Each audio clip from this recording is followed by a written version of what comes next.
Hello everyone, and welcome to Mrs. Kiely's Sketchbook Life Drawings tutorial. The first rule in life drawings is to always draw from life.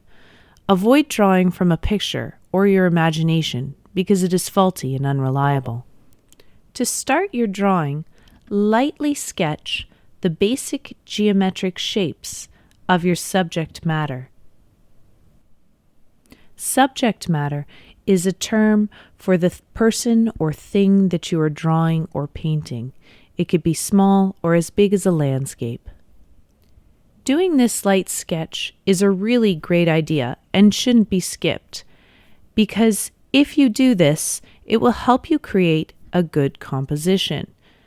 Now, if you're wondering what a composition is, it means how you lay out your drawing or set it up on your page. Let's look at 3 different compositions. This first one here, of a shoe, it's quite small and there's a lot of negative empty space around it. In the second one, it's far too big. It's running right off the page. But if you leave this invisible little white border around your subject matter, your shoe will fit quite nicely. So that first one, it's far too small. And the second one, it's just too big.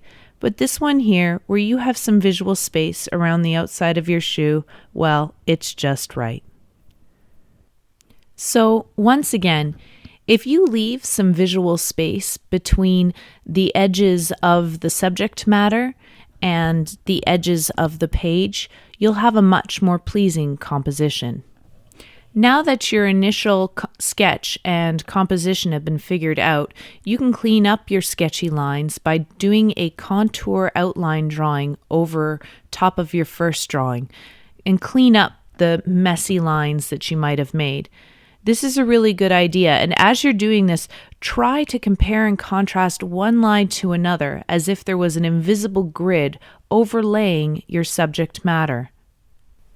What I mean by this is when you're drawing one part of the shoe, you need to be comparing it simultaneously with all the other parts. 50% of drawing is observation, so make sure you're always looking closely.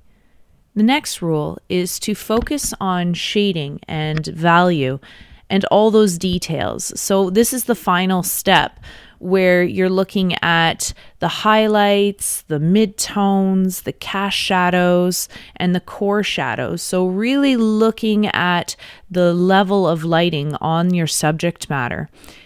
It's a great idea to use all of the grayscale in your art, where you're working from your very blackest black to your whitest white and everything in between. This is the secret to making your art pop. As you develop your artistic skills, when you shade, try to hide your contour lines, those outlines that you made initially, by making them into implied lines. And now for some tips and tricks to help you further improve your artwork. My first tip is to keep a scrap piece of paper under your drawing hand to avoid smudging. You don't want your hand to smudge the artwork, and you definitely don't want to use your fingers to smudge your art because the natural oils in your hand will transfer onto the paper. Flipping your artwork upside down develops your ability to see only lines and shapes and their relation to each other. You're going to have to set aside at least an hour to 2 hours to attain a decent drawing.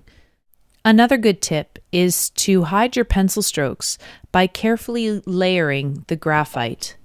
You must remember that drawing is a skill, and to improve any sort of skill, it takes a lot of patience, but most importantly, it takes practice. Well, I hope you enjoyed this video. Feel free to leave your questions, comments, or compliments in the box below. Please click on like and share if you found this video at all helpful. And don't forget to subscribe to my channel. There'll be more videos where this came from. And thanks for watching.